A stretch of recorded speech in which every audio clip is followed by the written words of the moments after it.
ahorita acabo de cruzar la frontera y no me agarró la mira. ¿Usted cree que me puede ayudar con mis papeles? Tranquila, niña, yo te lleno tu aplicación de asilo, te consigo tu permiso de trabajo, la residencia. ¿Eres casada? Yo te caso. ¿Hiciste los taxes? Me vas a firmar aquí. Ahí. No ponga su futuro en manos de inexpertos. Mi equipo de abogados licenciados en inmigración y yo abogaremos por sus derechos e intentaremos ayudarlo a alcanzar el sueño americano. Buenas noches, bienvenidos a Agárrate. Hoy es jueves 21 de abril del año 2022 y estamos todos esperando la buena noticia que por fin Farm Aid Pharmacy abra sus dos nuevas sedes. Una va a estar en la ciudad del Doral y la otra en Orlando. Estas dos nuevas sedes van a tener los mismos precios y también los privilegios que ha tenido para ti la sede de Pembroke Pines. Así que en el Doral y también en Orlando vas a poder comprar tus medicinas con las instrucciones del médico de tu país de origen.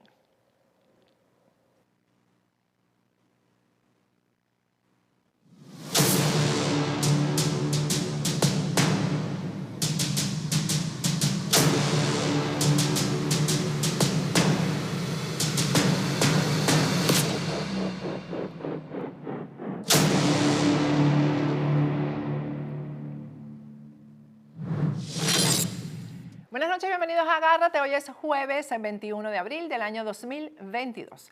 Vamos a comenzar la agenda del día de hoy con justicia, que es la palabra que más se repite en este programa. La justicia internacional es la que más se ha estado moviendo con relación a Venezuela. En las últimas semanas, en los últimos meses, el fiscal de la Corte Penal Internacional, Karim Khan, ha dado muchísimo de qué hablar con respecto a Venezuela. Y hoy vamos a ver en pantalla una información que nos llena de alegría, y es que la Fiscalía de la Corte Penal Internacional desestimó la solicitud de Maduro para aplazar investigación y ha decidido reanudar la investigación por crímenes de lesa humanidad, a pesar de la solicitud de aplazamiento del régimen de Nicolás Maduro. Nadie mejor que William Cárdenas para explicarnos qué viene ahora, y ya estamos conectados con él. Buenas noches, William, ¿cómo estás? Buenas noches, Patricia. Muy bien, gracias. Bueno, esto es una buena noticia, ¿ah? Bueno, sí. Muchas gracias por invitarme en este día. Yo creo que hoy es un día muy especial, un día muy importante. Yo podría incluso llegar a calificarlo de un día histórico, ¿no?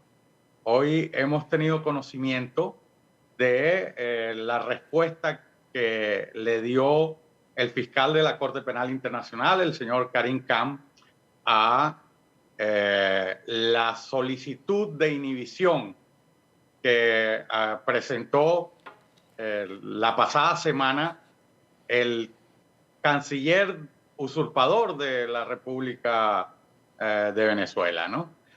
En este caso, la respuesta del señor Khan nos permite conocer no solo el talento del señor Khan, el talento jurídico del señor Khan, sino también su talante, ¿no? Yo creo que es un día en el que nosotros podemos celebrar el esfuerzo que hemos hecho desde hace meses en este espacio, Patricia, para tratar de desentrañar y descifrar la estrategia del fiscal. El fiscal es un funcionario de un organismo internacional que cumple un rol diplomático, pero que asimismo es el fiscal de la Corte Penal Internacional y cumple un rol como abogado, un rol jurídico. Y bueno, yo desde mi experiencia como diplomático y de mis conocimientos como experto en Derecho Internacional Penal, he tratado de contribuir para descifrar esa estrategia de Karim Khan en relación a esto. Y lo que hoy aflora, lo que hoy hemos conocido, bueno, nos permite decir que ha tenido sentido este esfuerzo que hemos hecho desde esta ventana de factores de poder para tratar de descifrar el las actividades, por supuesto, las normas del Estatuto de Roma, las acciones del fiscal, pero sobre todo entender hacia dónde iba el señor fiscal. Pero no te equivocaste nunca, William. No te has equivocado hasta ahora. Bueno, muchas gracias, Patricia. Muchas gracias. Y creo, mira, que lo de hoy nos demuestra que el fiscal viene trabajando con un sentido de mediano y más largo plazo. Cuando estuvo en Caracas, recordamos el 3 de noviembre, cuando abrió la investigación, cuando hizo que Maduro firmara el memorándum de entendimiento, cuando los invitó, incluso los invitó de manera muy gentil, ¿no? Con la cortesía lógica que tiene que tener un funcionario diplomático, que es la figura clave de ese organismo que está creado por un tratado internacional, ¿no? Entonces los invitó a que, bueno, si ellos, como decían, ellos tenían capacidad para investigar y juzgar los crímenes de los que la fiscalía les estaba señalando, bueno, pues le dio plazo, y le dio un plazo de 3 meses que venció justamente el 16 de abril pasado. Y en la fecha en la que venció el plazo, el canciller venezolano se presentó, hizo llegar a la Corte Penal Internacional un documento absolutamente inconsistente. Un documento que no dice nada nuevo, que trata de incluso demeritar las acciones que se han venido desarrollando por parte de la Fiscalía, y que además trata de hacer valer unos supuestos cambios dentro del sistema judicial venezolano, la promulgación de leyes, la aprobación de reglamentos, y tratar de vender un cuento. Y aquí no estamos para cuentos. La respuesta del fiscal se ha producido ayer y hoy hemos conocido los dos documentos. La respuesta del fiscal está en 6 páginas. En 6 páginas que no tienen desperdicio. O sea, 6 páginas en donde el fiscal, de una manera categórica, rechaza la solicitud de inhibición que formula el gobierno venezolano, pero la rechaza con extraordinario fundamento, ¿no? Les dice algo que es cierto. Les dice que el fiscal ha hecho todo lo posible por tratar de colaborar con el régimen, con el gobierno venezolano. Que incluso atendiendo la recomendación que había hecho la Sala de Cuestiones Preliminares en julio del año pasado, cuando anduvo por allí el fiscal Tarek William Saab, y bueno, pues se recomendó que se establecieran relaciones de cooperación, ¿no? Y que se dieran facilidades al gobierno venezolano. Bueno, Karim Cambles dice que no solo cumplió con eso, sino que además fue 2 veces a Venezuela y que mantuvo reuniones con él. Y que resulta que, como consecuencia de eso, y la oportunidad que les dio para que demostraran que sí, que en Venezuela existe un sistema judicial capaz de investigar esos crímenes, bueno, estos señores se han presentado con un documento que no tiene ninguna consistencia, que no dice, que no aporta nada nuevo a la Fiscalía, y que, por supuesto, el fiscal lo rechaza. Lo rechaza también fundado en las normas del Estatuto de Roma, y lo rechaza de una manera interesantísima, utilizando 2 sentencias de la Corte Penal Internacional en los casos de Katanga, de la República del Congo, y de Kony, de Uganda. En esos casos, la Corte ya se ha pronunciado y ha dicho, bueno, que las promesas de realizar modificaciones en el sistema judicial, de eventuales decisiones, eventuales procedimientos, que las promesas no valen para nada, que hay que tratar sobre hechos concretos. De esta manera, el fiscal simplemente no hace juicio de valor, sino que opone unas decisiones que emanan de la propia Corte Penal Internacional y que son fuente de derecho. Y finalmente, algo importantísimo, Patricia. El fiscal señala que al mismo tiempo le va a solicitar a la Sala de Cuestiones Preliminares, que es la que va a dirimir ahora este conflicto entre lo que pide el gobierno de Venezuela y lo que rechaza el fiscal, ¿verdad? Le dice que también le va a solicitar a esa sala que las víctimas, sus familiares y sus representantes puedan formular observaciones. O sea, que todo aquel clamor que era en algún sentido lógico de que las víctimas fueran atendidas, escuchadas, bueno, pues ahora va a tener todo su espacio, ¿no? Uy, Entonces, yo creo que esto es la noticia con mayúsculas. ¿Ah? Así es, así es. O sea, esto ya, bueno, pues va a significar incluso un reto para que las víctimas, bueno, se hagan presentes y apoyen al fiscal, ¿no? El fiscal lo que necesita son justamente evidencias. Y en el fondo todo se resume como que el fiscal les dice, señores, aquí se acabó la historia esta de la complementariedad positiva, yo quiero asumir la investigación y le solicita la autorización a la Sala de Cuestiones Preliminares. Recordemos que hay también un compromiso del gobierno de Venezuela que está contenido en el memorándum de entendimiento, en donde le garantiza al señor Khan el que él pueda utilizar el territorio venezolano para hacer sus investigaciones. Bueno, Ajá. vamos a ver qué va a pasar. Yo te iba a preguntar sobre eso, William. ¿Qué crees tú que va a pasar ahora? Porque con Bueno, esta decisión del fiscal a lo mejor le dicen se van de aquí. Claro.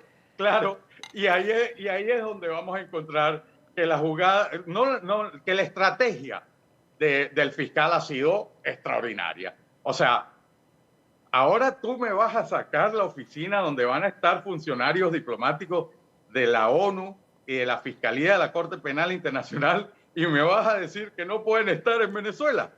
Entonces, simplemente me estás diciendo que tú no es ya que no puedas investigar, es que no quieres investigar. Bueno, y no quieres que se investigue. esto, la verdad es que lo que hace es corroborar lo que nos explicaste antes de que yo me fuera de vacaciones acerca de la presencia de la oficina del fiscal en Venezuela, porque la gente estaba capciosa con eso y decía que eso era prueba de un acuerdo de la CPI con el régimen y ha sido todo lo contrario. Tú tuviste razón, William, y hoy se demuestra. Gracias, Patricia, pero es que, yo, la comprensión que tengo de esto parte de el conocimiento que tenemos del Estatuto de Roma, de lo que significa el Estatuto de Roma como tratado internacional, un tratado internacional muy complejo, que tiene no solo el estatuto en sí mismo, sino que tiene otros instrumentos que lo complementan, que son el reglamento de la Corte Penal, las reglas de procedimiento y pruebas y los elementos de los crímenes. Entonces, allí en ese instrumento se conjuga la función para el fiscal, una función de carácter diplomático. El fiscal es un representante de un organismo internacional que tiene que manejarse en relaciones de cooperación con los estados partes. Los estados partes son los 123 estados que integran la Corte Penal Internacional, el Estatuto de Roma, ¿verdad? Entonces, pero ocurre que muchas veces, los representantes de esos estados son también personas que están señaladas como criminales de lesa humanidad y pueden ser imputados. Entonces, armonizar esa situación tiene un carácter bastante complejo, ¿verdad? Entonces, cuando el fiscal logra que le acepten una oficina en Caracas, bueno, estaba colocando al gobierno en una situación bastante comprometida, pero lo estaba haciendo en ejercicio de una función diplomática. Y ahora vemos que el resultado es interesantísimo, ¿no? Bueno, William, esto se pone bien interesante porque además una de las cosas que ocurrió cuando yo estaba ausente fue esto de la señora de las arepas, ¿no? El TikTok que grabó esta señora con el nombre de las arepas y la mandaron a detener y la obligaron a pedir perdón. Y entonces uno se pregunta, bueno, es que la comisión que está ahí de la Corte Penal Internacional, ¿qué pensó de esto, no? De una señora de más de 70 años que graba un TikTok y pues la mandan a detener y la obligan a pedir perdón porque pues hizo humor, que aquí en Estados Unidos hasta papel toalé con la imagen de los presidentes hacen, William. Y bueno, eso es libertad de expresión. Claro, allí por supuesto, eso es un régimen autoritario, violador de derechos humanos e incurso en crímenes de lesa humanidad. Y los que están incursos, al entrar en acción la Corte Penal Internacional te está diciendo que los que están incursos son la cadena de mando. O sea, los altos jerarcas que han ordenado, planificado ataques sistemáticos y generalizados contra la población civil. Entonces, esta señora, por ejemplo, ha sido víctima de una acción de persecución por haberse pronunciado, era una broma, era una auténtica broma haber pronunciado en un TikTok esas manifestaciones que ellos consideran un ataque extraordinario. Bueno, pues ahora la situación cambia sustancialmente. Las víctimas van a poder estar presentes y hacer las observaciones que correspondan. Vamos a tener que estar muy atentos a la decisión que va a tomar. Es la sala de cuestiones preliminares, una sala compuesta de 3 magistrados, la que va a decidir, ¿verdad?, si se continúa con la investigación. Si se continúa con la investigación, se va a ejercer el principio de complementariedad. La complementariedad no es otra cosa que cuando tú como Estado, ¿verdad?, el Estado venezolano no tiene capacidad para investigar y juzgar esos delitos, bueno, pues la Corte cumple esa función y complementa o bien tu carencia de capacidad o tu resistencia a que se investigue, ¿no? O ambas cosas. Sí, ellos aún así podrán apelar la decisión de la sala de cuestiones preliminares, pero el fiscal ya ha anunciado que independientemente de cómo se desarrolle esta incidencia, él también está solicitando autorización para que las investigaciones no se paralicen. Ok, vamos a detenernos un poquito en esto, William, para yo entender estos 3 magistrados, ¿quiénes son? ¿Y qué países representan o qué intereses podrían representar? Porque ya tú sabes que somos capciosos, ¿no?, los venezolanos. Claro. Entonces ya empecé a decir, no, esos 3 magistrados le responden a Maduro. ¿Quiénes son? No, son 3, mira, los funcionarios de la Corte Penal Internacional. Bueno, pero tú sabes cómo es. Vamos a explicar eso. Bueno, pero el problema en la Corte no estaba en la composición de las salas, ¿no? Que al final son cuerpos colegiados integrados por 3 magistrados. El problema lo tenía la Corte en la Fiscalía, con la señora Bensouda y con el señor Luis Moreno Ocampo, funcionarios que tenían el monopolio de la acción penal y que impedían que un hecho como los hechos que han ocurrido, los gravísimos crímenes que han ocurrido en Venezuela, se pudieran investigar. Entonces nosotros tenemos que confiar ampliamente, confiar en que aquí hay una apuesta seria por la justicia y que esos magistrados están allí para cumplir las funciones que tienen y ser lo más justos posible, ¿verdad?, sin que les estemos pidiendo ni que persigan a nadie, no, le estamos pidiendo que se haga justicia, algo que es elemental, ¿no?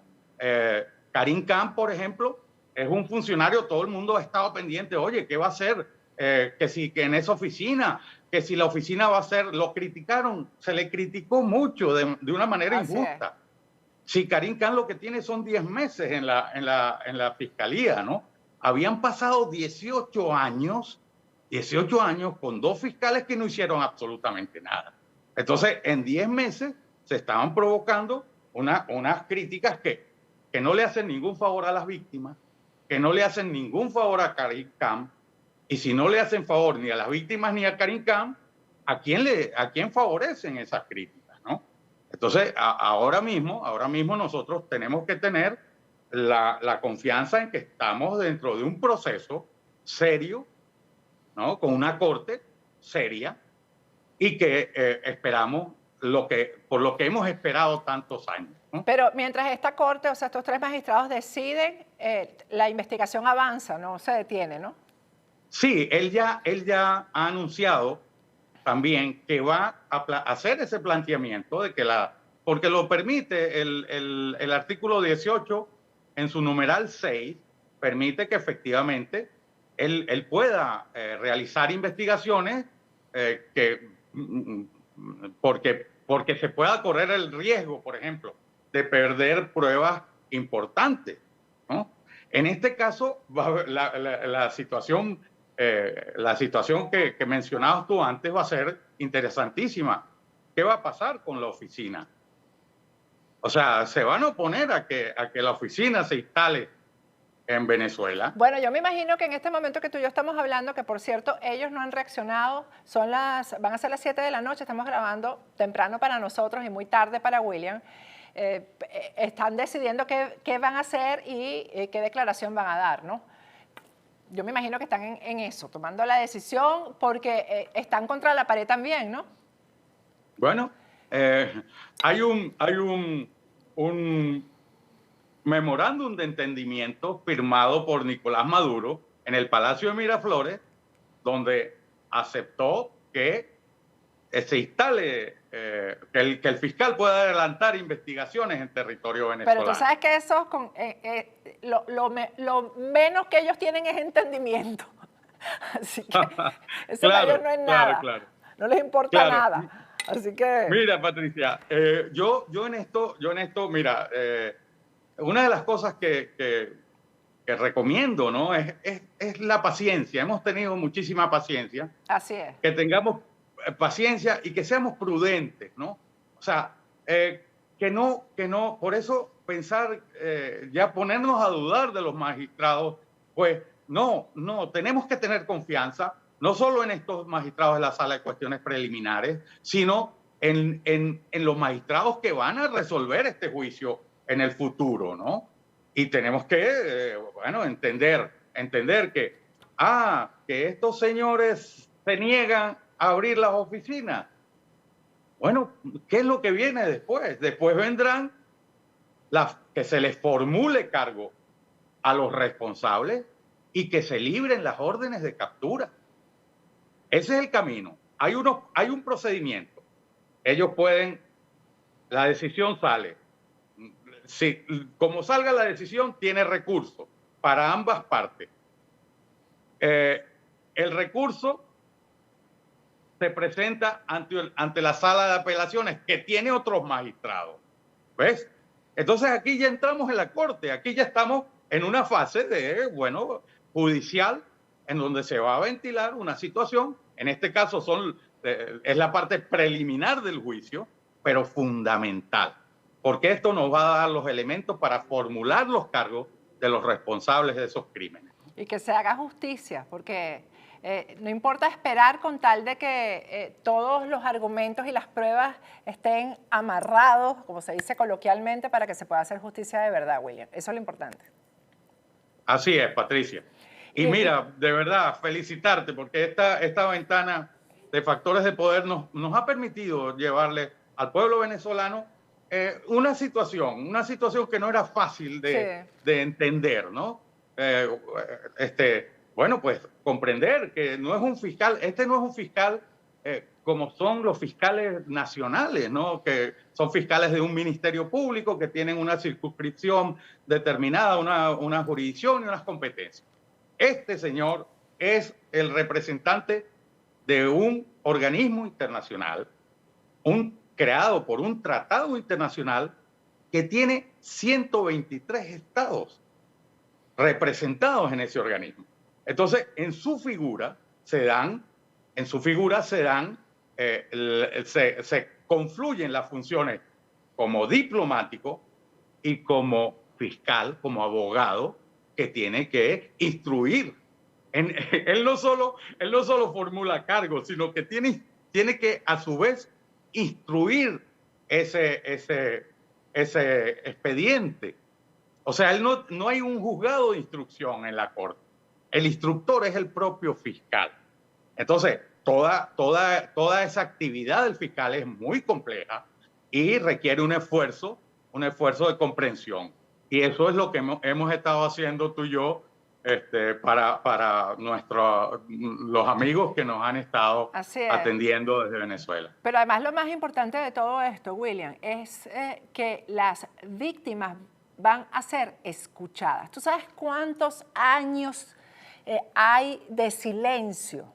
¿Y cuántos de silencio porque obligado? Porque nadie los escucha, porque van las figuras supuestamente defensoras de derechos humanos a Venezuela y no los escuchan. No los escuchan, nadie los escucha. ¿Ah? Y ahora van a tener la puerta abierta para que entreguen sus pruebas, para que cuenten, para que hablen sin miedo, sin miedo. Entonces, y para ser tomados en cuenta. Eso es demasiado importante. Bueno, es que por eso al principio te hablaba de que es un día histórico, ¿no? Así es. Este señor ha tomado una decisión importantísima. Y fíjate que está haciendo hincapié en tal vez la parte más importante de esto, ¿no? A él se le decía, bueno, ¿y por qué no recibe a las víctimas? ¿Por qué no habla? ¿Por qué no se reúne con las víctimas? Y él ya lo había dicho. Él había dicho, bueno, yo las víctimas las quiero en el juicio. Las quiero con sus testimonios, con sus pruebas, ¿no? Y bueno, lo cierto es que Khan lo que dice se va materializando. Ahora las víctimas van a tener esa ocasión de estar presentes ellos o sus abogados. Y ahora podemos entender a Khan. Khan, por la regla número 34 de las reglas de procedimiento y prueba, Khan no puede darse el lujo de emitir opiniones a medios de comunicación por escrito o en actos públicos que puedan conllevar a su recusación. Claro. Entonces tenía que ser muy discreto. Pero es que además, ¿para qué queremos que esté declarando? Yo no lo quiero declarando, claro. Yo lo quiero trabajando. Eso, así es. Tenía que ser exquisitamente discreto. Claro. Y lo ha sido, y ha logrado, bueno, que lleguemos a este punto y vamos avanzando. En 10 meses hemos avanzado lo que jamás nos podíamos imaginar, porque llevábamos 18 años de absoluta parálisis, maltrato y bueno, un manto de impunidad que se había tejido a favor de estos responsables de esos crímenes en esa jurisdicción de la Corte Penal Internacional. Fueron 18 años de ventaja que se le dieron a esos esbirros, William, para que siguieran violando derechos humanos. Así es. Gracias, William. Y bueno, ya sabes que vamos a tener que seguir hablando, porque sí. Por supuesto, por supuesto. Gracias por atendernos. Encantado. Y es así, hoy es un día histórico para lograr lo que tanto hemos sudado, la justicia para quienes han sido víctimas en Venezuela de esta oprobiosa dictadura. Vamos a ir a un corte y al regreso seguimos con Agárrate.